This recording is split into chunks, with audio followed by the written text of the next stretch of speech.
여러분 안녕하세요. 오늘도 좋은 일만 가져가시길 바라겠습니다. 오늘은 계시록 12장 말씀을 통하여서 하나님의 진리 지식을 깊이 알길 원하며 계시록 12장 말씀을 통해서 이후로 될 일을 말씀드리겠습니다. 이 계시록의 말씀은 풀고 싶어도 이해가 안 되기 때문에 사실 풀지 못한 경우가 많이 있습니다.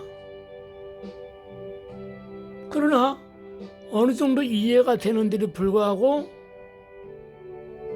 쭉 읽다 보고 하면 또 막혀가지고 열리지 않는 경우가 참 많습니다. 이 계시록 12장의 말씀은 정말 성경 말씀을 많이 아시는 분들이 또 기도를 많이 하시는 분들이 이 계시록의 말씀이 참 궁금한 분들이 들으실 때는 아 그렇구나 하고 이해를 하시면서 요한계시록의 모든 문맥을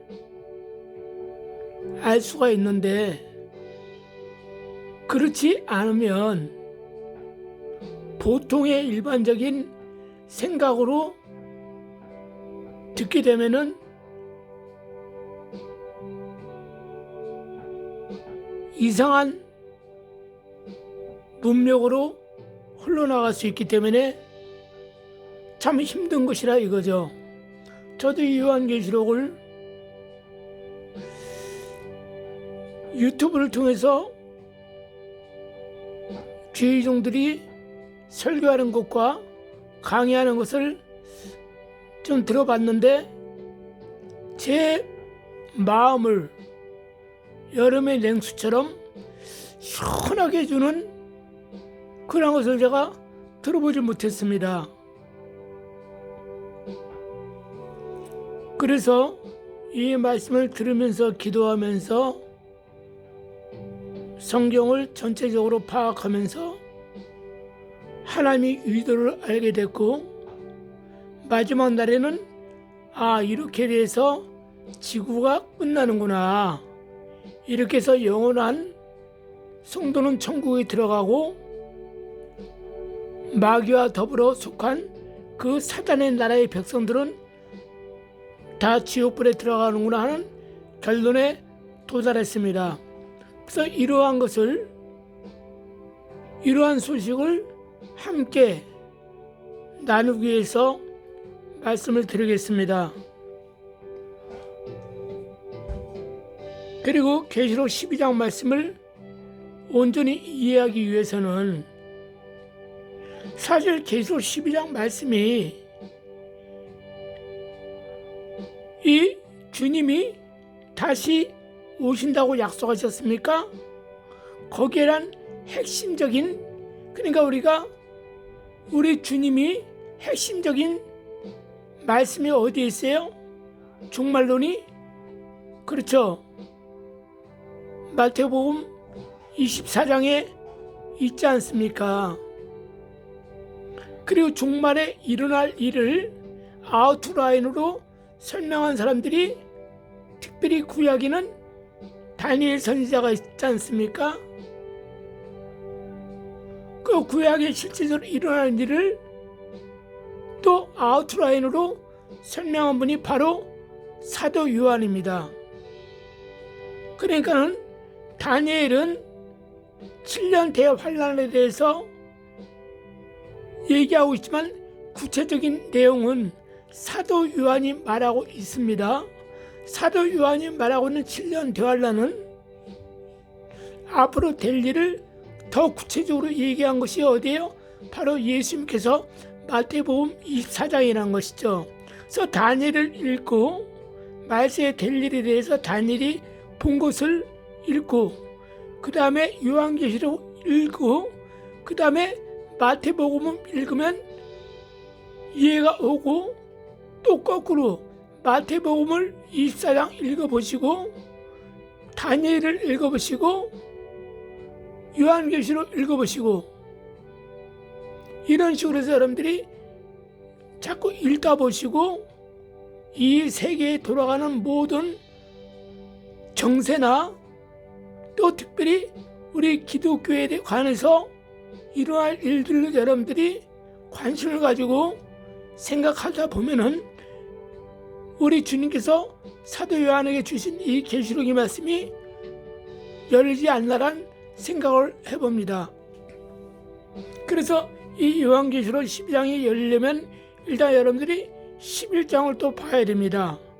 그리고 여러분들 알다시피 7인을 떼는 역사와 7나팔을 부는 역사와 7대접을 쏟는 그 역사는 7년 대환란 안에 다 들어가 있습니다. 그 인이나 나팔이나 대접은 7년 대환란에 있어야 될 모든 내용을 하나님께서 인으로 나팔로 대접으로 징조를 보이신 것이라 이겁니다. 그리고 분명히 말씀드리자면은 이 모든 지구의 모든 창조는 분명히 우리 주 예수님이 창조하셨습니다. 성부, 성자, 성령 삼위 하나님께서 분명히 천지를 창조한 것을 여러분들이 믿고 이 말씀을 들어야지 여러분들은 이해가 갑니다. 그리고 이 요한계시록에 나오는 예뱀이요 사탄이요 용, 이 사탄의 나라는 결과적으로 하나님이 천공법에 의해서 이 땅의 지구에게 사탄의 나라에게 지시하신 지공법에 의해서 또 모든 우주 만물이 하나님 안에서 움직인다는 사실을 여러분들이 먼저 믿고 들을 때 이해가 가고 아멘이 나올 줄 저는 생각하고 있습니다. 3대 종교인 이슬람교나 유대교나 기독교에는 여호와 하나님 한 분은 똑같이 믿지 않습니까? 그러나 이슬람교는 분명히 말씀드리지만 그들은 여호와 하나님을 믿습니다. 똑같이 우리와 더불어 아브라함을 믿음의 조상으로 여기며 그들은 유일신 여호와 하나님만 섬기고 있는 단체가 마호멧이 창설한 60년대 후반에 창설한 이슬람교고 똑같이 아브라함이 믿음의 조상으로 여기는 유태인들은 여전히 2000년의 예수는 베들레헴에서 태어나지 않고 나사렛에서 태어났기 때문에 그는 거짓 선자다, 하나님의 이름을 더럽게 한 자다 해가지고 십자가에 못 박게 한 종교단체입니다. 그래서 그들은 여전히 오실 메시아를, 다시 오실 메시아가 아니고 초림 메시아를 고대하면서 하나님을 섬기고 있는 단체가 유대교고, 2000년 전에 오신 그 예수 베들레헴에서 태어났으나 헤롯에 의하여 죽음을 당하기 전에 애굽으로 피신해서 그가 아기 때 다시 올라가는데 베들레헴으로 가면 죽음이 기다릴까봐 그는 그 아버지 요셉이 나사렛에서 들어가 사는 과정입니다. 그래서 그 예수님께서 죽고 살아날 것을 제자들에게 얘기하시면서 실제로 골고다 산사에서 십자가에 못 박혀 죽으시고 부활한 지 3일 만에 살아났습니다. 성경이 그대로 이루어졌습니다. 그것을 믿고 오늘날 예수를 하나님으로 섬기는 사람들이 바로 기독교 단체입니다. 그렇기 때문에 유대교나 이슬람교는 요한계시록을 말해봤자 그들은 믿지도 않습니다. 왜? 무하마드는 자기가 섬기던 자기 사장님의 짐을 비단 장수 아닙니까?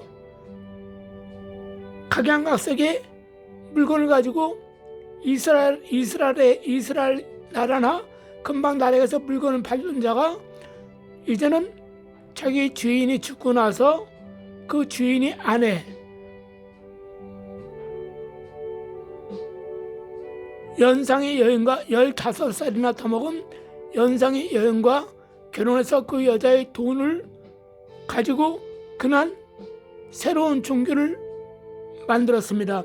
물론 그는 하나님의 전사가 와서 코란을 적으라고 해서 적었지만 실질적으로 그건 하나님의 전사가 아니고 타락한 사탄이 하나님의 전사를 둔갑해가지고 그에게 그 경전을 쓰라고 한 것입니다. 그래서 그는 그걸 가지고 자기 사모님이란 여자하고 결혼하면서 그 재물을 가지고 그는 종교단체를 만들면서 오늘날 큰 이슬람교를 세계 각국에 퍼뜨린 이단 종파입니다. 그렇기 때문에 이들은 요한계시록의 계시록도 믿지 않을 뿐더러 이들은 예수를 다 이슬람교에서는 당시의 선지자 중에 한 명이었다 이렇게 알고 유대교는 이단으로 알고 예수를 쥔 종교고 오직 우리 기독교만 예수님은 하나님이 보내신 그리스도요 말씀으로 하나님과 더불어 천지를 창조하신 구세주다 우리는 그렇게 믿고 있습니다. 일단 이걸 여러분들 확실하게 믿고 들을 때 이해가 가고 여러분들이 제가 전하는 이 영적인 해석이 맞다고 수긍하게 될 것입니다. 그럼 제가 이 말을 왜 하냐면 우리 주님은 요한계시록을 주신 이유는 마태복음 24장 말씀을 이루게 하시려고 요한을 특별 은총으로 12 제자 중에서 그 생명을 순교로 데려가지 않고 끝까지 98세까지 남겨두었습니다. 그래서 만수가 찰 때까지 살도록 축복하시면서 그가 천국에 올라가는 것입니다. 그런 주님께서 요한계시록을 왜 만들게 하셨냐? 이 모든 말씀을 이루게 하시려고 요한을 통해서 계시를 줬는데 뭐를 여러분들이 이해를 하고 들어야 되냐?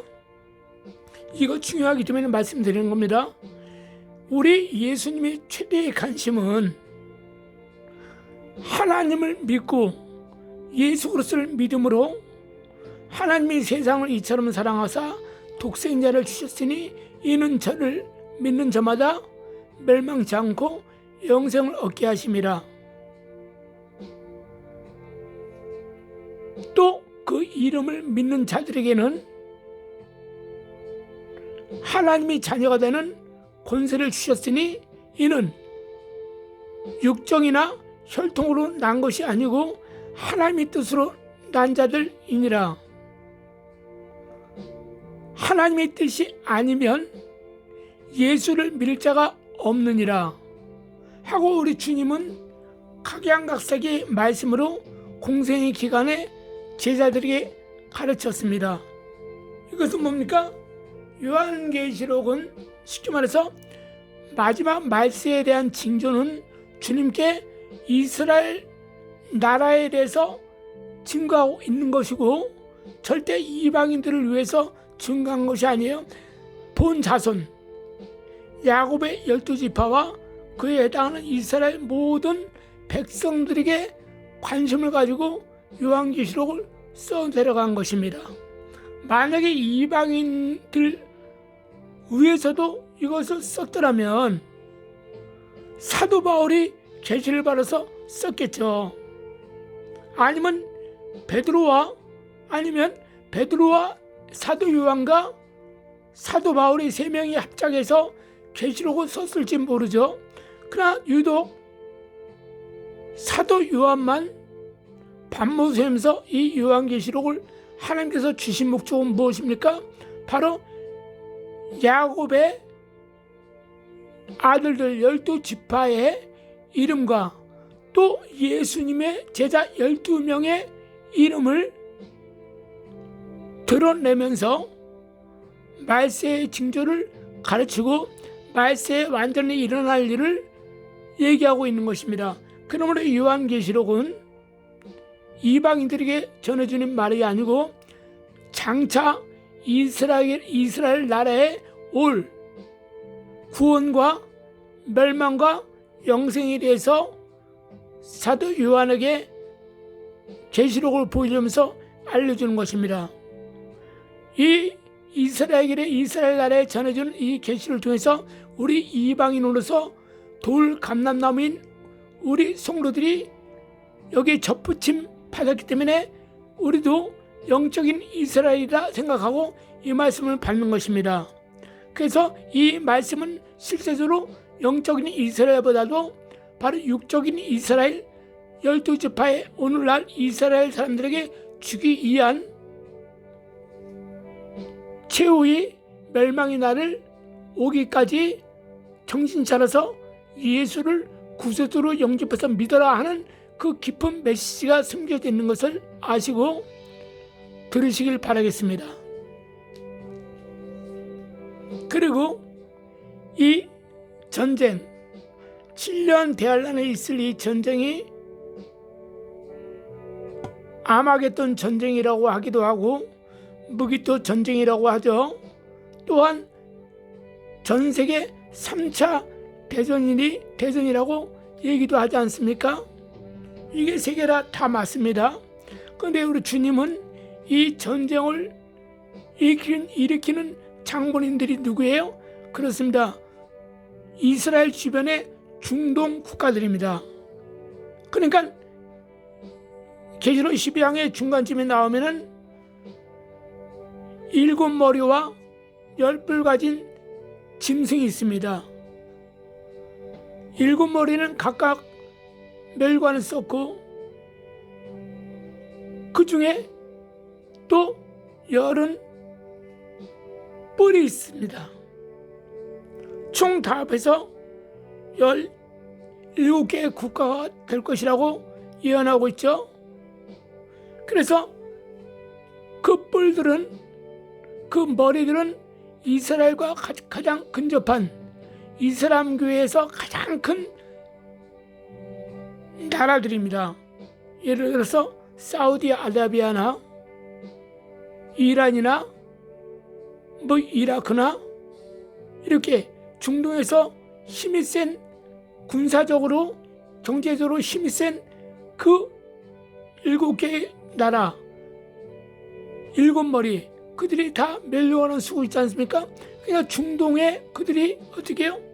이슬람교에서 추앙받는 나라라 이거죠. 나머지 10뿔은 아시아에나 유럽에 있는 이슬람교의 소국을 말하는 것입니다.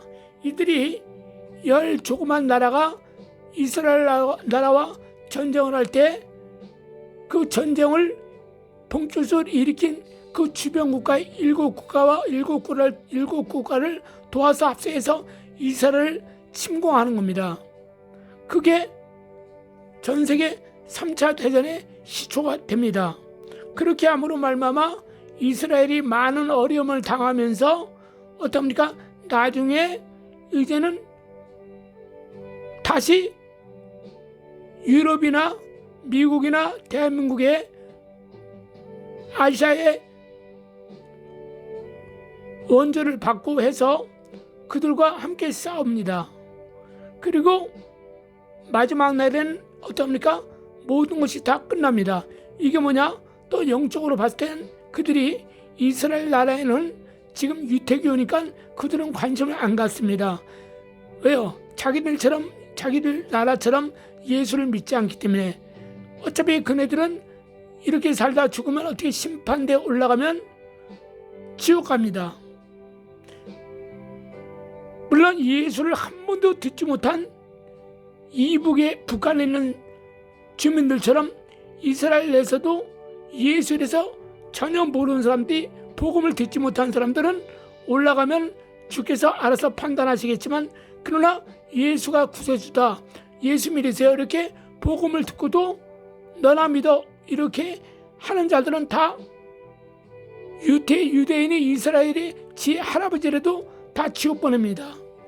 그래서 마지막 날에는 이스라엘 나라의 원나라의 그 백성들은 구원받을 자가 많지 않고 오히려 이방 나라의 숫자가 채워져. 그러니까 이방 나라에 예수 잘 믿는 주의종들이 순교를 더 많이 하고 예수의 복음을 더 많이 증거하기 때문에 그들이 하나님의 자녀의 권세를 받아서 훗날에 올라서 왕권을 누린다는 영적인 취지가 들어가 있습니다. 그러므로 이 모든 사실을 여러분들이 알 때 실질적으로 전 세계 3차 대전은 육적으로 봤을 때는 중동과 이스라엘과의 패권 전쟁이라고 생각하실지 몰라도 위에서 영적으로 봤을 때는 바로 사단의 나라에서 이제는 조그맣게 전쟁을 소모전으로 하고 있지만 나중에는 이슬람 국가들이 총 모여서 공격하는 겁니까? 사단의 나라에서 총비상이 걸린 겁니다. 왜? 이스라엘 나라에 기독교가 점점 번지면서 예수를 많이 믿으니까, 그러고 나서 그 예수 믿는 사람들이 이제는 어떻게 해요? 바로 자기네 바로 옆에 붙어있는 나라들의 이슬람 국가에 와서 복음을 전할까봐 두려운 것이죠. 그게 가장 사탄의 나라가 걱정하고 두려워하는 것이 바로 자기들이 완전히 점령한 이슬람교조차도 예수를 믿어서 어떻습니까? 자기들이 모든 세력이 무너질까봐 그래서 전쟁을 강하게 일으킵니다. 그러니까 육적으로 봤을 때는 땅을 차지하려고, 저 이스라엘이 과학이 너무 발달해서 무기도 많고 저놈들 무서운 존재니까 우리가 힘을 합해서 저놈을 다 이스라엘을 물리치고 없애버리자. 독일의 히틀러는 그 나라 때문에 없앤 게 아니고 어릴 때 그 자기가 삶이 있었잖아요. 어릴 때 그 삶이 그것을 너무나 적나라하게 생각나기 때문에 유대인들을 굉장히 미워하고 저주하고 살았기 때문에 그가 대통령이 돼가지고 2차 내전을 일으켜서 어떻습니까? 제일 먼저 죽인 게 누구예요? 유대인들을 제일 먼저 죽이지 않습니까? 그 도깨스로 600만 명을 살해하지 않습니까? 이와 같이 이슬람의 모든 중동 국가들은 저들이 우리를 오히려 쳐들어올 줄 모른다, 우리가 빨리 쳐들어오기 전에 먼저 쳐들어가자 해서 전쟁을 일으킨 것 같지만 실제로 영적으로 봤을 때는 사단의 나라가 저들이 예수를 점점 많이 믿게 되는데 이거 큰일 났다. 우리가 만든 이 이슬람교 내 종들의 나라 와서 저들이 예수의 복음을 전하면 총 깔 것이 아니냐, 큰일 났다, 빨리 전쟁을 일으키자. 결론은 영적인 전쟁이라 이거죠. 그래서 사람의 눈은 보이지 않기 때문에 영적인 전쟁이라는 것을 전혀 눈치 못 채죠. 그 사단이 각 나라의 마귀가 각 나라의 실권자들의 머리 위에서 그 각 나라의 왕들을 조종하고 있지 않습니까? 그들에게 야, 영적으로 큰일 난다, 너희 나라 예수 믿으면 큰일 난다, 천국 간다, 이렇게 말하지 않잖아요. 야, 빨리 저 이스라엘이 쳐들어오려고 하니까 빨리 너희가 먼저 쳐들어가라, 이런 식으로 해서 미혹하지 않습니까? 온 천하를 꿰는 자다, 온 천하를 미혹하는 자다. 그래서 그 말이라 이겁니다. 그래서 인간적인 생각을 갖다 주기 아무런 말마마 어떻습니까? 가는가? 쉽게 말해서 이놈을 내가 죽여야겠다. 왜? 이놈을 죽이려면 어떻게 해야 돼요? 짜게 먹고 맵게 먹고 술을 많이 먹게 하고 다 이렇게 합니다. 그럼 뭐가 걸려요? 간암이 걸리든지 위암이 걸리든지 대장암이 걸려서 죽지 않습니까? 그 죽은 자를 어떻게 해요? 자기 종으로 삼지 않습니까? 그 종으로 삼은 자에게 어떻습니까? 빨리 네 마누라한테 들어가, 네 자식한테 들어가, 네가 죽은 것처럼 똑같은 병을 일으켜 하니까 어떻습니까? 그 귀신이 죽어가지고 자기 사랑하는 아들한테 자기처럼 똑같이 술을 많이 먹게 하거나 짜게 먹게 하거나 맵게 먹게 하거나 이렇게 해서 자기가 죽은 병을 또 이렇게 해서 죽이는 것이 아닙니까? 그게 가계의 저주가 아닙니까? 귀신의 역사가 아니겠습니까? 바로 이와 같이 그들은 병을 일으켜서 죽이는 목적이 있지만 최고의 목적이 뭐예요? 한 명의 영혼이라도 죽여서 지옥 들어가려고 하는 그 수작이라 이겁니다. 그래서 이스라엘 나라의 사람들이 예수를 믿으면 구원받고 또 그들이 와서 자기네 나라 와서 예수를 증거하면 예수를 믿고 구원받을까 봐 두려워서 전쟁을 일으켰다는 것이죠. 영적으로는 바로 그 구원의 문제, 하늘의 문제가 달렸지만 육적으로는 그들은 어떻게 해요? 미혹할 때 전쟁, 땅의 문제 가지고 전쟁을 일으킨다 이겁니다. 이제 이해하신 줄 저는 완전히 믿습니다. 그럼 계시록 12장 말씀을 들어가겠습니다. 그 다음에 하나 더 계시록 11장 말씀 보면 두 증인이 나왔습니다. 하나님께서 두 증인을 세우는데 어떻게 해요? 그 두 증인이 특색이 뭐예요? 두 감람나무와 두 촛대라고 하지 않았습니까? 촛대는 교회를 상징하잖아요. 감람나무는 기름 부은 사람을 상징하지 않습니까? 그러니까 오늘날 주의 종을 상징합니다. 그리고 두 촛대는 양대산맥 교회를 상징하는데 한 분은 말씀으로 복음을 전하면 그 말씀이 그대로 이루어지고 또 한 분은 엘리야의 심령으로 기사와 표적과 이적을 실제로 나타내면서 예수의 복음을 증거합니다. 그래서 11장 보면 기사와 이적과 표적이 많이 일어난 걸 보지 않습니까? 그것을 볼 때 과거에는 예수님께서 기사와 이적과 표적을 나타낼 때 주의 베드로가 기사와 표적과 이적을 나타낼 때 사도 바울이 기사와 이적과 표적을 나타낼 때 어떻게 해요? 국한적이고 제한적이지 않았습니까? 왜? 그때는 뭐 신문이 있었어요? 텔레비가 있었어요? 유튜브가 있었습니까? 없었잖아요. 그냥 제한적이니까 온 세계가 우상 숭배하지 않았습니까? 그러니까 함의 자손과 야베스의 자손은 대부분 우상 숭배를 많이 하지 않습니까? 그러니까 정통으로 이스라엘 선민에 있던 그 셈의 자손만이 여호와 하나님을 섬기면서 그 주변에 이스마엘 자손들이 여호와 하나님을 섬기고 그렇게 된 것이 아닙니까? 이스마엘 자손이 오늘날 이스라엘교 아니겠습니까? 그 다음 이삭의 자손, 야곱의 12지파 자손은 바로 유대인이 아니겠습니까? 그리고 나서 또 12사도의 자손이 오늘날 누굽니까? 주님의 12사도 아니겠습니까? 이 12사도까지 넘어가야지만 12사도 즉 신약 예수님이 하나님이시다, 예수님이 메시아시다, 그걸 알고 넘어간 사람만이 이제는 하늘의 왕권을 누릴 수 있고 하늘의 시민권을 얻을 수 있고 영원한 천국에서 영원히 살 수 있다는 것입니다. 그렇기 때문에 11장을 보면 사도 요한은 지금 요한계시록을 쓴 것은 오늘 내일 있는 얘기를 하나님 보여주신 게 아니지 않습니까? 제가 에스겔 강의할 때 말씀드렸죠. 에스겔이 2600년 전에 본 환상을 얘기했는데 오늘날 목사님들도 그 본 환상을 이해를 하지 못하니까 내 생물을 계시록에 말씀을 끄집어 내려와가지고 그것이 내 생물이라는데 그 내 생물도 틀리죠. 그리고 나머지는 설명을 못하고 계세요. 그 내 생물은 제가 말했죠. 내 생물과 그것들이 타고 온 거, 바퀴가 있다, 밑에 불이 쏟아진다.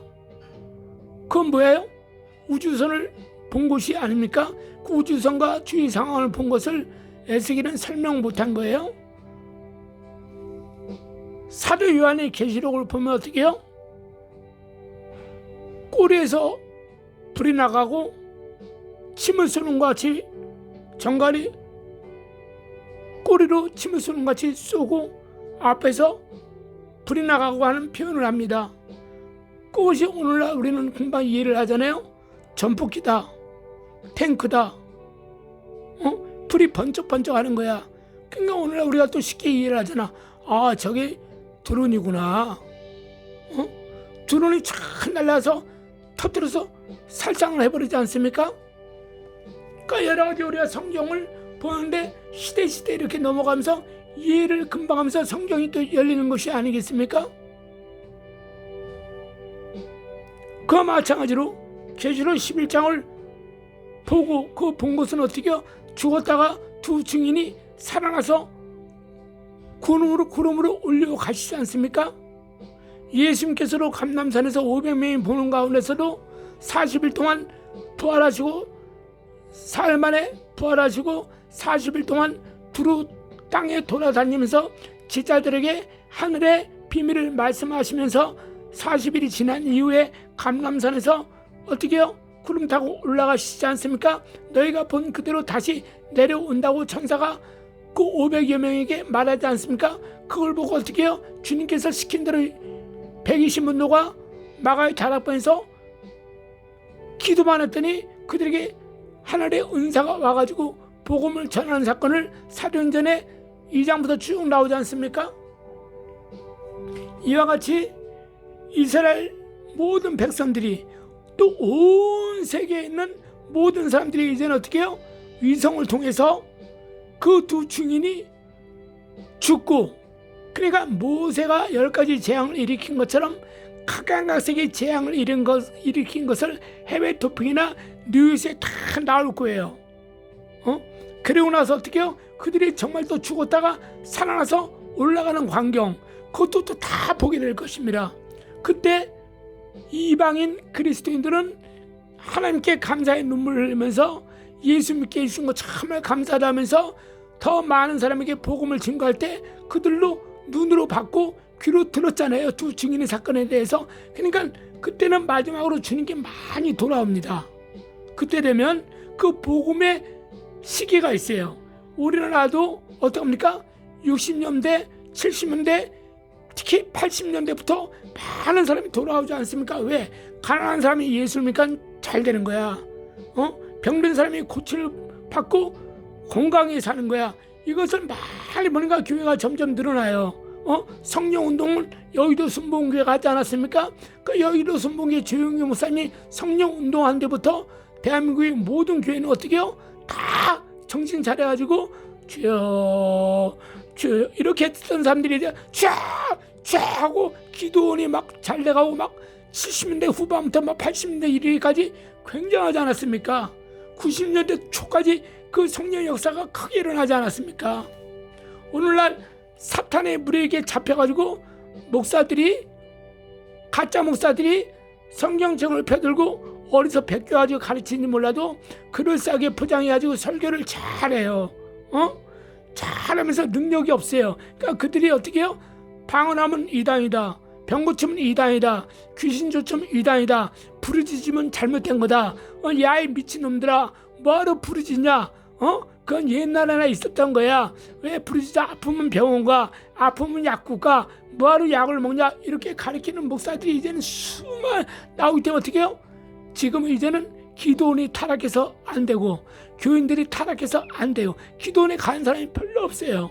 그나마 주님께서 내가 숨겨둔 7,000명의 의인이 있다 하신 것처럼 그래도 성령 충만한 성도들이 있기 때문에 사도 요한이 7개의 모습을 본 것처럼 성령 충만한 서마나 교인과 빌라델비아 교인 같은 사람이 있기 때문에 그래도 기도원이 그래도 운영이 되는 겁니다. 그러나 20년 전, 30년 전에 비하면 기도원이 다 쑥대밭이 돼버렸죠. 교회도 역시 마찬가지입니다. 교회도 큰 교회도 있었지만 개척교회도 참 많은 사람에서 은혜를 받고 응답받고 치료받고 고침받고 변화받고 능력받아서 그들이 주의종이 되고 이렇게 했는데 어때요? 이제 목사들이 90년 후반부터 2000년대에 들어와서 타락한 목사들이 저 목사 짓 하면 돈 좀 벌겠네, 부목사로 일하면 돈 좀 벌겠네 하면서 외국 가서 박사학위 따고 와가지고 가르치는 것이 방언하면 뭐하냐 이런 거 다 못하게 하고 어떡합니까? 어서 주스 들은 건 있어가지고 회개는 한 번만 하면 된다. 중복성 회개는 필요 없다. 성령도 단일성이다. 더 이상 성령 받으면 안 된다. 그리고 뭐하러 부르짖냐, 뭐하러 금식하냐, 뭐하러 애써서 박수치고 하냐, 방언을 뭐하러 하냐, 이렇게 막는 교회가 많아요. 왜? 자기 본인이 방언을 못하고 본인이 통성기를 해보지 못해요. 그래도 우리 때는 삼각산이다, 청계산이다. 청계산이야 거기가 지금 다니지만 청계산, 특별히 삼각산, 기도의 동산, 부르짖는 동산, 통일봉, 능력봉, 그 삼각산을 어떻게 해요? 김대중이가 대통령으로 있을 당시만까지만 해도 많이 가서 기도하지 않습니까? 그들이 이제 서서히 다 막아버린 거 아닙니까? 삼각산을 정치적으로, 왜 영적으로 막아버린 거죠. 사탄이 그들을 조종하면서 말미암아 어떻게 상기를 못하게 다 막아버렸어요.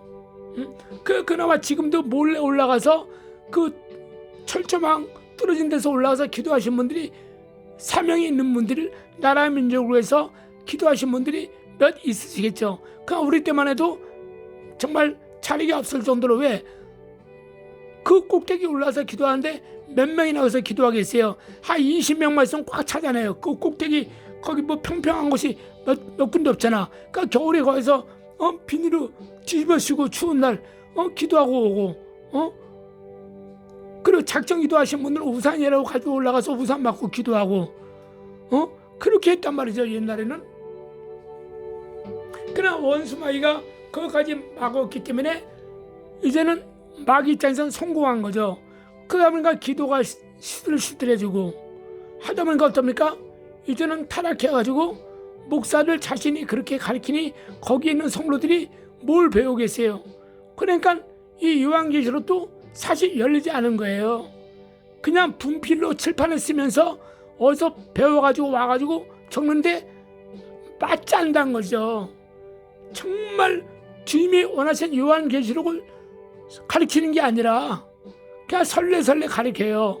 어디서 세미나 가서 배워서 왔는지 몰라도. 그러니까 정말 영적으로 정말 저 말씀을 사모하는 사람들은 은혜가 안 되는 거예요. 왜? 틀리거든. 그러나 일반 성도들은 들을 때 그 말이 맞는 줄 알고 아멘 하고 또 좋아서 우리 목사님 요한계시록 설교 저기 잘 가르친다고 또 자랑해요. 이렇게 보면 그게 아닌데,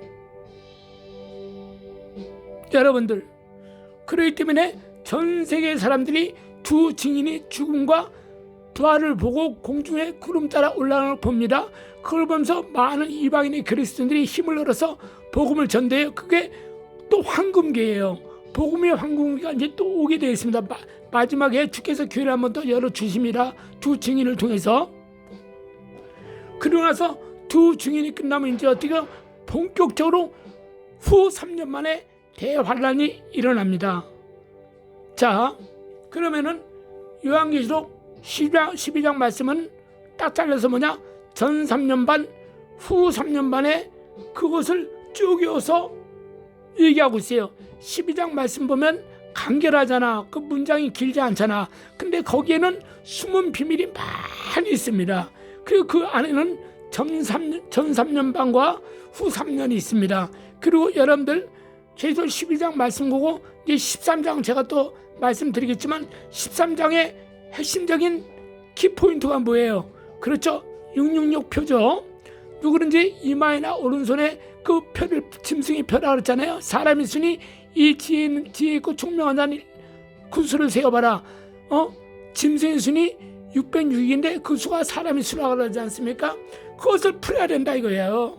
대충 때려잡아서 얘기하면 안 돼요. 그게 정말 우리 예수님께서 저 성전은 솔로몬부터 지은 건데 헤롯이 40년 동안 다 보수한 건데 저건 어느 한 날에 무너질 거다. 근데 AD 70년에 실제로 디도 왕자가 쳐들어가지고 그 예루살렘 성전을 다 무너뜨리잖아요. 그때 예수께서 뭐라 그랬어요? 70년 전에 이미 돌 위에 돌 하나로 남지 않을 거다 그랬잖아요. 근데 진짜 돌 위에 돌 하나로 남지 않잖아요. 또 아이벤 여자들은 도망가라 하지 않습니까? 왜 아이벤 여자는 화가 있다 그러지 않습니까? 근데 실제로 그게 무슨 뜻인지 모르잖아요. 근데 AD 70년에 보니까 그때 이스라엘 백성들, 유태인들이 많은 금을 가지고 어떻게 해요? 금이 돈이, 지금도 금이 돈이잖아요. 나라가 망해도 금만 있으면 전 세계 어디 가서든지 살 수 있지 않습니까? 그때도 금이 최고가 아니겠습니까? 그때 금을 어떻게 해요? 다 입에 삼킨 거 아닙니까? 그러니까 로마의 군병들이 쳐들어가면서 저 유대인들이 금이 없는 거야. 보니까 성전에도 금이 없고 금이 없는 거야. 왜? 군사들이 거기서 유태인들이 돈을 가지고 있어봤자 소용이 없잖아. 이스라엘 나라가 자기네들이 지배국인 것뿐만 아니라 돈이 그 돈 필요가 없으니까 그러니까 걔네들은 금을 노래하는데 금이 없는 거야. 쳐들어와서 금을 뺏어야 되는데 그러니까 정보를 들어보니까 아이벤 여자들, 특별히 여자들 안에 어떻게 해요? 금을 먹었다는 거야. 왜? 도망간 뒤에 나라가 진전하면 똥 싸가지고 그 금을 씻어가지고 쓰려고. 그건 돈이니까. 그러니까 여자들이 많이 삼켰다는 거야. 그러니까 이 군사새끼들이, 로마 군사놈 새끼들이 어떻게 해서 여자, 임신한 여자 배를 다 갈라버리지 않습니까? 그래서 거기서 똥 그 창자를 끄집어내가지고 거기서 금 같은 거 다 가져가자 그러지 않습니까? 그 우리 예수님 다 하시니까 아이벤 여자나 화가 있다. 그렇게 겨울에 일어나지 않도록 너희들이 기도해라 그러지 않습니까? 아주 참혹하고 큰 화가 온다는 것이죠. 근데 실제로 AD 70년에 그 일이 일어나지 않습니까? 자, 그것은 사도들은 모르지만 주께서 너희가 저거들이 나를 죽일 거다. 근데 내가 4일 만에 살아날 것이다. 그리고 이제는 너희가 성전이 있을 것이다. 다시 지을 거라 이거야. 그러니까 쟤들이 그때 생각하기를, 아니 40년 동안 이런 고생해서 헤롯은 저걸 지었는데 어떻게 예수님께서 무너졌는데 또 4월 만에 금방 성전을 짓겠다. 무슨 말인지 몰랐잖아요. 근데 어떻게 해요? 주님이 4월 만에 부활하시고 어떻게 해요? 많은 영적인 얘기를 많이 듣고 하면서 그들이 그 4월 만에 지은 성전이 바로 예수님이구나. 그것이 곧 무용교회구나. 그래서 그때 무용교회가 나오고 보이는 예배당 유형교회가 나오고 이렇게 나온 것이 아닙니까? 자, 그래서 특별히 이스라엘 나라들이 두 증인이 살아나는 것을 너무나 알고 너무나 절실히 그들은 그것을 깊이 생각을 하게 됩니다. 아, 우리가 죽인, 조상들이 죽인 예수가 진짜 메시아구나. 왜? 저 두 증인이 하는 것을 보니까 두 증인이 한 게 뭐 있어요? 다 예수의 복음만 증거하다가 예수를 믿는다고 회방하고, 한자들은 불이 날아서 죽여버리고, 비가 오지 않기를 위해서 기도하고 하는 비가 안 오고, 또 비가 오고 각양각색의 재앙을 내리니까 그대로 하나님께서 역사하지 않습니까? 그래서 너희는 예수를 믿어야 된다. 너희가 너희 조상 애굽에 430년 동안 종살이를 한 그 백성들을 이끌고 나온 게 모세가 아니냐? 바로 모세가 홍해를 갈라서 구원해 준 것처럼, 바로 그 모세가 시내산에서 십계명을 받아서 그 계명을 너희가 지켜서 오늘날 있는 것처럼, 그 모세가 하는 말이 나와 같은 선자가 일어나는데 너희는 그 선자를 말을 들어라, 안 들으면 망한다고 말하지 않았습니까? 그러니까 그 말을 이 두 증인이 증거했겠죠. 그리고 너희들이 조상이 죽인 예수가 하나님이시다. 그분은 원래 성경에 약속한 대로 베들레헴에서 탄생했지만 헤롯으로 인해서 2차 저차 해서 이렇게 해서 십자가에 못 박아 죽었느니라. 그리고 사람 안에 살아났느니라. 그렇게 하지 않습니까? 그러니까 그 복음을 증거하다가 죽은 거 아닙니까? 근데 진짜 또 똑같이 부활해서 살아나지 않습니까? 그것이 어떻습니까? 센세이션이 된 거야. 이스라엘 유대민족 안에서는요. 왜? 많은 그동안 자기 나라 시내산 근방의 통곡의 벽도 한쪽은 이슬람교 중동 아랍 나라 거고 한쪽은 이스라엘 나라가 아닙니까? 그 함께 거기서 통곡의 벽을 놓고 여호와 하나님께 기도하지 않습니까? 그래서 그것을 누가 가장 많이 가요? 바로 순례객들, 성지 순례자를 많이 가잖아요. 특별히 대한민국이나 영국이나 미국에서 옛날에 많이 갔지만 지금은 대한민국에서 많이 가지 않습니까? 또 신생국가 기독교 나라에서 예수 믿는 사람들이 많이 생기잖아요. 지금은요. 우리나라 선교사람들이 가서 복음을 많이 전했기 때문에 그 사람들이 이제 돈이 좀 있는 사람이나, 특별히 우리나라 같은 경우는 이제 어떻게 해요? 먹고 살만하니까 교회 재정으로 신청하게 되면 재정으로 돈을 내줘가지고 성지순례를 청년부에서 간다는 둥 구역장 협회에서 간다는 동, 여전도 회에서 간다는 동, 남don조 회에서 간다는 동, 장로님 회에서 간다는 동, 권사님 회에서 간다는 동, 뭐 목사님들끼리 간다는 동, 이렇게 가잖아요. 교회 그 헌금 가지고 어떻게 해요? 교회 헌금은 자기 돈이 아니니까 가지만 나머지 돈, 거기 이스라엘 성지순례 하면서 그 주변 국가에서도 그 나라에 대한 그 뭐 사오잖아. 상품 같은 거 조그만 거 사가지고 갔다 왔다는 표시로 형제들이나 아는 사람한테 선물로 주잖아요. 그렇기 때문에 돈을 많이 쓰고 온단 말이에요. 그러니까 이슬람교 주변 국가나 그 유대교 나라에서는 예수를 믿지 않지만 어떻게 해요? 예수 덕분에 순례하러 오는 순례객들을 인해서 돈벌이가 짭짤하게 되니까 환호하는 거예요. 그러면서 그들은 물건 팔아먹으면서도 어떻게 해요? 정말 예수가 정말 하나님이신가? 저렇게 저 사람들 중에 장관도 있고 대통령도 있고 판사도 있고 자기 나라에서 고위층에 있는 사람들은 많이 있는데 저 사람들이 와가지고 돈을 쓰면서 신의 산에 올라가서 눈물을 흘리고 예루살렘 성전의 입구에서 눈물을 흘리고 예수님 태어난 그 마국 가서 눈물을 흘리고 나사렛 가서 눈물을 흘리고 십자가에 못 박힌 골고다 가서 눈물을 흘리고 부활하신 감람산 가서 박수치면서 감사하다고 하고 기도를 하고 온단 말이야. 그 광경을 다 본단 말이야. 진짜 이렇게 할 때란 말입니다. 그러니까 두 증인이 죽고 부활하니까 어떻게 해요? 센세이션이 일어나기 시작하는 겁니다. 이제는 특별히 이스라엘 나라에서는. 그러니까 자기들이 죽인 그 예수 때문에 자기 조상들 유대인이 600만 명이 학살당하고 자기 조상들이 AD 70년에 로마의 뒤도 인해서 예루살렘 성이 함락되고 수만 명이 다 죽어버리고 또 예수를 핍박하니 어떻게 해요?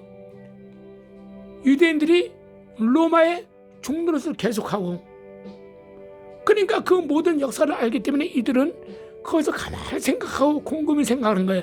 마치 사도행전 17장 11절에 나온 것처럼 베레아 교인들은 사도 바울이 복음을 전하니 예수를 믿어야지 천국 간다는 그 복음을 모세 오경부터 시작해서 끄집어내서 그들이 말한 이분이 예수다면서 예수를 증거하니 어떻게 데살로니가 사람들은 대들고 욕하고 비방하고 했지만 베레아 사람들은 신사적이어서 그것을 듣고 고민했다 이거야. 저 사도 바울로 말하면 똑똑한 놈이고 저 로마의 시민권도 가지고 있고 부유한 환경의 자식이고 자기 아버지 거 물려받으면 저놈도 큰 사업의 사장님이 될 텐데 굳이 저놈의 욕을 먹으면서 더군다나 저놈의 히브리 거기서 지금 하려면 서울대학교 아닙니까? 가말리아 신학교에서 수석으로 졸업한 놈인데 저놈이 스테반 집사도 잡아 죽이는데 1등 공신이고 기독교인들을 핍박하려고 다메섹까지 올라가서 잡으러 갔다가 거기서 빛을 보고 예수의 음성을 듣고 이렇게 자기가 예수를 믿게 됐다고 간증을 하는데 믿기 어려운데도 불구하고 그들이 어떻게 해요? 사도 바울이 말하는 성경 말씀이 다 문명이 맞아. 그런 거 같아. 그럴싸해. 그래서 조용히 그들이 성경을 상고했더라. 에티오피아 여왕 간닥의 국군을 맡은 신하가 예루살렘 성에서 예배를 드리고 돌아온 가정에 이사야 성경을 보니까 그가 우리의 모든 죄를 담당하고 그가 흘린 모든 것을 위해서 구원을 받는다. 성경을 다 보니까 그것은 이해를 못하는 거야. 왜? 그 신하가 봤을 때는 예수가 이단이라고 들었고 예수는 분명히 진실한 구세주는 베들레헴에서 나오기로 되는데 나사렛이란 촌동네에서 나왔다 이거야. 지가 하나님이다 이거야. 그래서 유대교의 대제사장부터 시작해서 말단 서기관들까지 그를 이단으로 정죄해서 싹을 자르기 위해서 왜 예수를 자르는 무리가 많기 때문에 저 돌을 없애기 위해서 죽여버렸다 이거야. 그것은 다 알고 있었단 말이에요. 그 신하가. 그러니까 이해가 안 되는 거야 그 말씀이. 누군가 예수에 대해서 얘기하면 그 말씀이 맞을 텐데 이미 이스라엘에서는 그렇게 판단하고 빌라도를 통해서 죽였으니까 그 말이 이해가 안 가니까 어떻게 해요? 성령께서 천사를 보내가지고 얘야 빨리 사마리아 성에서 복음을 전하는 빌립을 데려다가 빨리 걔한테 내 말을 전하게 하거라 하니까 천사가 와가지고 옆구리 채워가지고 광야로 데려가지 않습니까? 그리고 저 앞에 마차 타고 오는 애에게 예수 그리스도를 증거하거라 하니까 빌립이 스톱해가지고 너 지금 무엇을 읽고 있냐니까 이사야 글을 읽고 있는데 이게 무슨 뜻인지 모르겠다 하지 않습니까? 왜? 문장으로 나온 거는 해석을 금방 하잖아요. 문자적인 해석을. 그러나 상징적부터 시작해서 영적인 문제는 해석이 안 되잖아. 그래서 오늘날 목사님들이 필요한 거 아니겠습니까? 그래서 그 목사님의 설교를 듣고 가르침을 받은 사람들이 신앙이 좀 자라서 그 사람들이 나중에 또 가르치는 자의 반열에 오르는 거 아닙니까? 그래서 이 빌립 지사가 가르치잖아. 이분이 예수다. 그러니까 그 유대인이 잡아 죽인 예수가 그럼 그게 아니냐니까 그게 아니다. 그들이 돈에 어두워서 명예에 어두워서 그 지위와 자리에 눈이 어두워서 눈이 가로막히고 귀가 막혀서 심령이 다쳐서 그들이 예수를 죽인 거다 하고 설명하니까 그럼 내가 어떻게 하면 구원받겠냐 하니까 내려와라 해가지고 그 바로 옆에 물이 있더라. 원래 거기 물이 없었어요. 거기가 땅이 뭐예요? 그렇죠. 광야길이었죠. 물이 없었어요. 이래서 아브라함의 첩 본처 사례로 인하여서 쫓겨나잖아요. 쫓겨나니까 어떻게? 그 하갈이 그 아들 이스마엘을 데리고 가는데 거기가 무슨 길이야? 광야길이죠. 그럼 물이 있어 없어요? 물이 없단 말이야. 물이 없어서 이제는 다른 데로 가서 살기도 전에 물이 없어서 거기서 죽을까봐 갈증이 나가지고 그 하나님한테 방성되고 있다고 하지 않습니까? 울면서 그래도 남편이 아브라함 아니야. 아브라함이 항상 하나님께 제사를 드리고 하는 거 알고 아브라함의 감정을 하갈은 많이 들었잖아요. 그러니까 그걸 본다가지고 아브라함이 하나님 아버지 하면서 막 우니까 천사가 들어와서 왜 우는지 하니까 알면서 물어본 거죠. 내가 목말라서 죽겠습니다. 하고 얘기하니까 눈을 떠보니까 바로 앞에 뭐가 있어요?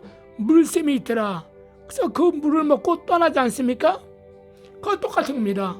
그 물이 원래 광야에 없었어. 근데 하나님께서 어떻게 해요? 세례를 주기 위해서 물을 만드신 겁니다. 그래서 거기서 물 침례라 그러죠. 우리 장로교에서는 그냥 세례라 그러지 않습니까? 그래서 원래 침례는 요단강에서 예수님께서 세례를 받으신 것처럼 이 온몸이 싹 물에 잠겨야 돼. 그건 죽었다는 뜻이잖아요. 그리고 푹 숨쉬고 올라오잖아요. 사는 그 상징에서 세례를 받지 않습니까? 그 예수님도 세례를 받지 않습니까? 세례 요한한테. 그러니까 어떻게 해요? 우리가 세례를 주는 거 아닙니까? 그 에티오피아 여왕 간다게의 국고를 맡은 신하는 그같이 세례를 받고 다시 빌립은 천사의 손에 이끌려서 사마리아 성으로 옮겨진 사건을 여러분들 아시지 않습니까? 그래서 많은 당시에 두 증인이 사건을 알고 있었기 때문에 이제 어떻습니까?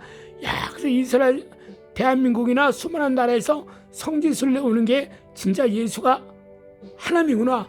이제 아는 사람이 이제 어떻게 돌이키는 겁니다. 우리 조상이 죽인 그 예수가 정말 하나님이어서 진정으로 맞아 하면서 많이 돌이킬 때요. 그 돌이킬 때 순간에 어떻게 해요? 유대인들이 또 예수를 잡아 죽인 것처럼 기독교인들을 또 말살하려고 작전계획을 세웁니다. 그리고 아랍의 국가들이 마호메트를 이 사람들을 섬기는데 이제는 예수의 복음이 자기를 나라에까지 자기를 나라의 장사꾼들로 순례될 때문에 돈 벌고 있잖아. 그러니까 저렇게 저 대한민국에서 국회의원이 되는데 대한민국에서 판사를 했는데 대한민국에서 어느 기업을 운영하는 회장이 되는데 저 정도면 우리나라에 보면 대단한 우리나라에서 장관이다, 판사다, 교장 선생님이다, 기업의 사장이다, 굉장한 사람으로 알고 있는데 그런 사람들이 그냥 와가지고 무릎 꿇고 기도하고 눈물 흘리고 주님께 감사되고 그런 광경을 다 보지 않습니까? 그러니까 그들도 집에 가서 말할 거 아니야. 자기 아내에게 말하고 자식들에게 말하고 친구들한테 말할 거 아니야. 말하는 자유는 있으니까, 공산주의는 아니니까. 그래서 얘기할 거 아니야. 야, 예수가 정말 하나님의 아들인가? 우리는 우리 이 이슬람교를 만드신 이 무하마드에 의하면 메시아가 없다. 여호와 하나님이 유일신만 섬기면 천국 간다. 우리 이렇게 배웠는데 저게 능력 있고 권세를 가지고 있는 사람들이 와서 눈물을 흘리고 통성기도하고 헌금도 드리고 하고 또 우리 물건 좀 팔아주고 뭔가 범상치 않아. 이런 얘기할 때 두 증인의 역사를 다 텔레비를 통해서 보고 신문을 통해서 읽어보고 다 보잖아. 유튜브를 통해서 보고. 그러니까 이제 그들이 어떻게 예수를 믿는 사람이 있을 거 아니야. 그러니까 걔네 나라에서 비상 걸려. 누가 비상 걸려? 사탄의 나라가 비상 걸려가지고 이제는 유대인들 예수님을 죽였던 그것처럼 유대인의 실세들과 이슬람교의 실세들이 어떻게 해요? 기독교를 합작해서 기독교인들을 박해하더라. 쉽게 말해 죽이고 감옥에 보내고 직업도 안 주고 대수청 작업을 시작하는 거야. 합작을 해가지고. 근데 이것을 육적으로 봤을 땐 전쟁으로 얘기하는 거야. 땅 싸움으로. 그러니까 누가 고래 싸움에 누가 등 터져? 새우가 등 터지죠. 고래 싸움에 등 터져. 그러니까 유대교와 이스라엘과 이슬람교 중동교와 싸움을 해. 패권 싸움을 해. 지금 오늘날 그 옆에 팔레스타인 그거 놓고 이란하고도 막 전쟁하고 막 그러지 않습니까? 근데 지금은 기독교인들 피해보는 게 없죠. 왜? 기독교인들이 거의 없으니까. 지금은 기독교인들이 우리 하나님께서 엘리야에게 말하기를 바알에게 무릎 꿇지 아니한 7,000인의 위인이 있느니라 한 것처럼 지금 이 유대교에서 미국이나 영국 이런 데로 가가지고 그곳에서 여호와 하나님을 섬기다가 그곳에 예수의 복음을 듣고 예수를 믿어가지고 오늘날 그 기독교인들이 유태인인데 미국 같은 경우는 50% 이상의 경제권을 잡고 있지 않습니까? 웬만한 은행 총재들이나 과학자들은 다 유대인들 아닙니까? 근데 그들이 이제는 여호와 하나님 유대인을 믿는 게 아니고 초림 메시아를 기다리는 게 아니고 이제는 그들이 재림 예수를 기다리면서 신앙생활을 잘하는 목사님이나 장로님이나 권사님이나 집사님이나 이거죠. 근데 그들이 어떻게 해요? 하나님의 응답을 받지 않았기 때문에 이스라엘과 전쟁이 일어나도 그들은 손 하나 깜빡이지 않고 들어가지 않는 겁니다. 왜? 이스라엘 나라에서는 기독교가 거의 없으니까. 그러니까 그들이 들어가서 돈 대주고 해가지고 전쟁에서 이기면 뭐하냐 이거야. 그 이스라엘들은 여전히 여호와 하나님이 우리를 도와주셨다 해가지고 여전히 예수를 안 믿을 거 아닙니까? 예수를 믿어야 천국 가는데. 그러니까 이 외국에 각계 큰 재물을 가지고 있는 이런 유대인들, 이들이 이제 기독교인으로 개종했잖아요. 예수를 믿잖아요. 이분들은 하나님께 기도를 많이 하잖아요. 그러니까 하나님께서 가지 말라고 한 거예요. 마침 사도 바울이 성경에 보니까 유럽으로 어떻게 해요? 복음을 전하러 가려고 하니까 마게도냐 아시아 사람이 일어나더니 우리에게로 와라. 아시아로 복음을 전하러 가려니까 마게도냐 유럽에서 순태서 우리에게 복음을 전하라. 그러니까 갔던 장소가 어디요? 빌립보성 안에 어떻게 해요? 자주장사 두아드라 성에 자주장사 누다를 만나지 않습니까? 거기서 교회를 또 하나 세우지 않습니까? 그것처럼 주님께서 성령의 음성을 주시면서 지금 가지 마라, 때가 아니라니까 안 가는 거예요. 그러다 어떻습니까? 이제 때가 되면 후 3년 때가 되면 어떻게 이제 그들이 들어갑니다. 들어가면서 전 세계 유엔이 도와주고 대한민국에서도 도와주고, 왜? 기독교 나라에서 이제는 그들이 예수를 많이 믿는다 이거야. 거기 신학교도 많이 세워지고 예수교가 많이 세워졌다 이거야. 그러니까 이제는 하나님께서 예비하신 이 이스라엘 족속들이 다 이제는 자기 조상이 죽인 예수가 하나님이라는 것을 알고 그분을 믿는다. 이제 다 소문이 난 거야. 다 유튜브를 통해서 TV를 통해서 다 영적인 그것이 다 메시지가 들어오잖아, 각 나라에. 그래서 그들이 이제 가서 도와주는 사건입니다. 도와주고 마지막 날에 후 3년 후에 그때는 이제는 어떡합니까? 이제는 친히 하나님께서 천사를 보내가지고 그 사탄과 마귀를 잡고 이 지구를 없애고 영원한 계시록 20장 말씀 보니까 20장 이후에 이제 21장까지 이렇게 쭉 들어가면 어떻게 해요? 영원한 천국이 돌아가지 않습니까? 그래서 이 요한계시록은 그 말씀이 이루어지는데, 그러면은 그 7년 대환란이 사도 요한이 볼 때가 어느냐? 지금이 아니란 것이죠. 볼 때는 바로 이 사람의 생명의 연수는 120년이 되리라 이렇게 말씀하셨죠. 분명히 주님께서 120년이 사람의 수명이 되면 그때는 사람이 다 없어진다 거야. 물로 심판하지 않아요. 그때는. 그리고 일부분 소돔과 고모라처럼 유황비가 내려온다는 둥, 아니면은 전쟁을 통해서 예루살렘 성을 없애버린다는 둥, 아니면 로마의 폼페이 화산 폭발로 폼페이 도시를 없애버린다는 둥, 그건 부분적으로 이렇게 하지 않았습니까? 제일 큰 사건은 노아의 홍수만 전 세계를 다 멸망시키지 않습니까?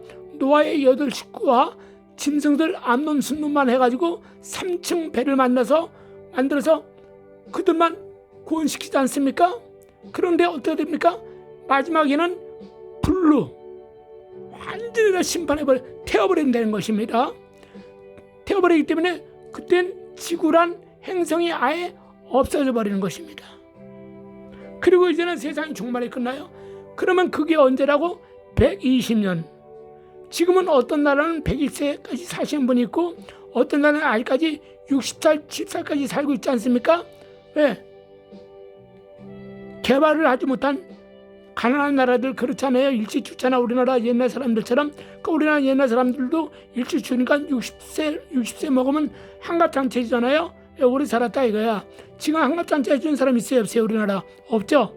칠순잔치 안 해. 잔치를 안 해 아예. 왜? 잔치를 한다는 자체는 뭐야? 너 이제 죽을 때 다 됐으니까 실컷 먹으라 이거야. 잔치 죽을 때 다 됐다 이거야. 그러니까 그것을 아는 특별히 영적인 기독교인들은 어떻게 해요? 칠순잔치 안 해요. 팔순잔치 안 합니다. 고위잔치 그런 거 안 합니다. 왜 안 합니까? 100세 인생, 120세 인생이 이제 다가오는데 그거 먹고 나한테 죽으란 얘기야? 기분 나쁘니까 잔치 안 해. 그러나 영적으로 아무것도 못하는 사람들은, 모르는 사람들은 자식이 칠순잔치 안 해준다, 팔순잔치 안 해준다, 정말 60세 환갑잔치 안 해준다 그러면 서운해. 호루 자식들 같으니라고. 내가 60, 70, 80 이렇게 먹어도 잔치를 안 해줘? 그런다 이겁니다.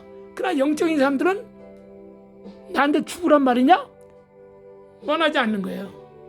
그냥 평상시 생일 되면 가족끼리 함께 와서 저녁 맛있게 듣고 대화하고 가는 겁니다. 저도 저희 장모님이 권사님이지만 그런 잔치 안 해주셨습니다. 그런 잔치 해주려면 해주죠. 왜? 그 잔치 한다고 얼마나 들어가겠어요? 회관 하나 빌려가지고 할 수 있어요. 근데 그것은 무슨 의미가 있겠습니까? 우리 장모님이 권사님이신데 지금도 오래 사셨지만 더 오래 사시다고 가시라고 항상 좋은 말 제가 해주고 그러죠. 그 장면 권사님이야. 그 명절 때 저는 구정 때는 안 가요. 추석 때 안 갑니다. 제 일도 바쁘지만 안 가요. 왜? 구정이나 추석은 누가 만든 거예요? 이 나라의 마귀들이 만든 겁니다. 그날은 귀신들이 특별 음식을 먹으러 가는 날이에요. 그걸 알기 때문에 저는, 그럼 당신 부모님은 어떻게 하냐? 우리 부모님 다 예수 믿고 돌아가셨죠. 안 갔죠. 산속 가면 뭐예요 거기? 난 내 자식들한테도 얘기하죠. 난 죽으면 끝이야. 주님이 부활하면 그때 몸이 부활해서 올라가겠지만 너희들은 절대 나일에서 죽으면 무슨 예배? 그런 예배 드리지 마라. 추도 예배. 투덜한 말을 사실 할 필요가 없거든요. 너희들이 내가 죽으면 너희들이 서로 연락해가지고 야 추도 예배 드리자. 그거 재수없는 말이야. 귀신 좋아하는 말이야. 그러지 말고 야 우리 아버지 천국 가신 1년 기념된 날이다. 우리 식사하자. 이렇게 너희들이 시간 안 나면 만날 별로 없어. 그냥 너희가 기왕이면 형제끼리 만날 때면은 1년에 한 번, 두 번밖에 더 만나겠냐. 멀리 살면 그냥 그걸 기회로 해서 만나라 이거야. 그건 네 자신 만나지 와가지고 네가 예배를 인도해라. 그래가지고 하나님 아버지 감사합니다. 우리 아버님이 천국에 올라가신 지 1년 돼가지고 이렇게 모였습니다 하고 예배 드린 뒤에 걔네들에게도 덕담을 해주고 야 너희 할아버지가 이렇게 예수를 잘 믿고 천국에 가셨으니까 너희도 우리가 예수를 잘 믿어야 돼 알았지? 하면서 이제 록펠러의 엄마가 그 자식을 가르친 같이 그 자식에도 어떻게 믿음을 심어주고 그 꼬마들이 열전전 다 듣거든요. 그렇게 하면서 어떻게 귀신에게 절하면서 음식을 맞는 자들은 그 부모나 그 조상이 좋아하는 음식을 하잖아. 그래서 고춧가루 같은 거는 사용하면 큰일 난다 그러잖아. 왜? 고춧가루가 색깔이 무슨 색깔이야? 빨간색이죠. 만약 고춧가루가 하얀색이면 아마 했을 거야. 근데 빨간색은 뭐야? 바로 내가 피를 볼 때 너를 넘어간다 이거야. 그러니까 그 빨간 거는 이 무속인들 세계에서는 빨간 게 귀신 쫓아낸 특효약이라가 이거야. 그래서 그들은 2월달에 보름달 때 팥을 던진다는 동 그 애군을 쫓아낸다 이거야. 그리고 나서 또 제사상에는 빨간색을 내놓질 않아. 왜? 조상들이 밥을 안 먹는다 이거야. 그래서 걔네들은 조상들한테 밥을 할 때 어떻게 해요? 하얀 걸로 대부분 하잖아요. 나물 같은 거 이렇게 참기름 고소하게 해가지고 오늘날 절에서 먹는 것처럼 그렇게 해서 많이 해가지고 돈 들여서 상을 차놓고 자기 조상 와서 맛있게 드시고 가면서 우리들 해 좀 안 끼치게 빙의들 들어오지 않게 해달라고 도와달라고 이렇게 또 절하지 않습니까? 자 여러분들, 그러나 우리 기독교인들은 어때요? 그럴 필요가 없다는 거죠. 만나자. 우리 아버지 돌아가신 기념일로 만나자. 정말 우리 아버지 천국 가신 지 1년 됐네. 알았어. 그럼 만나지고 그렇게 얘기하면서 예배를 드리고 우리도 이후에 천국에 올라서 아버지 만나자, 부모님 만나자 이렇게 할까 하니까, 그리고 자기 자식들한테 너희 할아버지가 이렇게 신앙을 잘 가졌단다. 나도 이렇게 예배를 드리고 하나님 섬기듯이 너희도 예수를 잘 믿어야 된다면서 덕담을 나누면서 뭐 먹을래 하면 어떻게 해요? 피자예요. 그럼 피자에도 토마토 빨간 게 있잖아. 아니면 통닭이요. 매운 소스 넣은 거요. 그건 뻘겋잖아. 그 색깔이 필요 없잖아. 그래? 그렇게 하고 왜? 아버지는 한식을 좋아했어. 근데 후손들은 한식을 좋아하는 게 아니라 예를 들어 피자를 좋아하고 뭐 다른 걸 막 새로운 거 막 좋아해. 그런 귀신들은 자기가 먹어보지 않은 것은 기분 나빠서 안 먹거든요. 평소에 자기가 먹은 것을 잔치상에서 먹은 것을 해줘야지 기분 좋아서 먹거든요. 잔치상에 김치만 주는 자식들이 있어요? 아버지 칠순잔치, 팔순잔치 하는데 김치하고 나물만 줘요? 그러지 않잖아. 그때는 막 소갈비가 있겠고 뭐가 있겠고 비싼 거 막 진송차를 올려놓잖아. 그래야지 그 아버지가 잔치를 받을 만하고 기분 좋지 않습니까? 그런 식으로 조상에게 제사밥을 그렇게 해주는 거 아닙니까? 근데 예수 믿고 천국 가신 이런 부모님이 날다. 그럼 어떻게 해요? 그 부모님이 맞춰서 하는 게 아니지 않습니까? 그 자식들 너희들 뭘 좋아하니? 하면 아빠 나는 이거 줘야 이거 알았어. 그거 시키게 해가지고 그거 시켜가지고 왜? 먹지 않습니까? 바로 그렇게 하는 것서 추도 예배를 드리자고 하는 것이 아니라, 그 추도 예배는 마귀가 만드는 용어입니다. 우리 아버님 돌아가신 기념날, 우리 어머니 천국 가신 기념날, 천국 가신 기념날, 이렇게 해서 여러분들이 만나서 예배를 드리고 우리가 천국에 올라가신 부모님처럼 우리도 예수를 잘 믿자. 아니 부모님이 예수를 조금 믿고 올라가셨으면 우리는 예수를 더 많이 잘 섬기고 믿자. 우리 부모님은 예수를 믿은 지 얼마 안 되셔서 천국 가셨지만 아마 멸류관은 없을 거야. 그러니까 우리는 예수님을 지금부터 잘 섬겨서 그날에 멸류관을 받자꾸나. 그리고 너희 할머니 할아버지가 천국에서 지금 우리를 위해서 기도하고 계시고 우리가 지금 예배드리는 걸 다 보고 계실 거야. 그렇지 않니? 그러면 네 어떤 아멘하고 그럴 거 아니야? 그래서 이렇게 천국관 기념날에서 모이는 것입니다. 자, 그래서 얘기가 또 이렇게 길어졌는데 여러분들 바로 이와 같이 기독교인들이 많이 이제는 나을 것 같으니까 이제 초비상이 걸려가지고 사단은 이 사람이나 이 이스라엘 통해서 어떻습니까? 기독교인들을 핍박을 하는 게 아니라 이들은 본격적으로 어떻게 해요? 이 유대인들은 이스라엘은 첩보를 들으니까 이 사람과 저 옆에 나라에서 우리나라를 쳐들어내더라. 이런 서로의 첩보를 가지고 있어. 그러니까 누가 요이 땅에 가지고 미사일 단추를 넣으면 전쟁이 시작되는 겁니다. 전쟁이 시작되면서 어떡합니까? 이젠 또 지금 오늘날 유엔이 전쟁하지 말라고 와서 얘기하지 않습니까? 너희 전쟁하면 너희 중동국가 너희들 경제적으로 너희들 물건 수출 수입 못하게 막을 거야? 그러니까 안 되잖아. 그 이스라엘에선 우리가 너희를 우호적으로 기독교 하나님을 섬기는 거 봐줬는데 그따위로 하면 안 너희 모른 할까? 그래버린 거야. 그러니까 미국의 유대인들 목사님 장로님 이런 되신 분들도 미국의 말을 한 목소리 똑같이 성명서를 내니까 상원이나 하원이나 많은 사람들이 한 목소리를 내는 거야. 그따위로 하면 너 이스라엘 나라 안 도와줘? 하니까 이스라엘 나라에서 어떡합니까? 전쟁이 이렇게 해서 뭔가 하고 싶은데 안 도와주면 안 되거든. 경제적으로 물물 교환이 안 되면 안 되거든. 끊어버리면 고립되잖아. 그러니까 전쟁을 휴전하는 겁니다. 그것이 어떤 거예요? 후 3년에 일어날 얘기라 이겁니다. 오늘 여기까지만 하고 제가 오늘 사실 간단하게 하려고 또 마음 먹었는데 이렇게 얘기가 길어졌습니다. 부디 이해해 주시고 요거 들으신 분은 제가 또 2부에 말씀해 드리겠습니다. 감사합니다.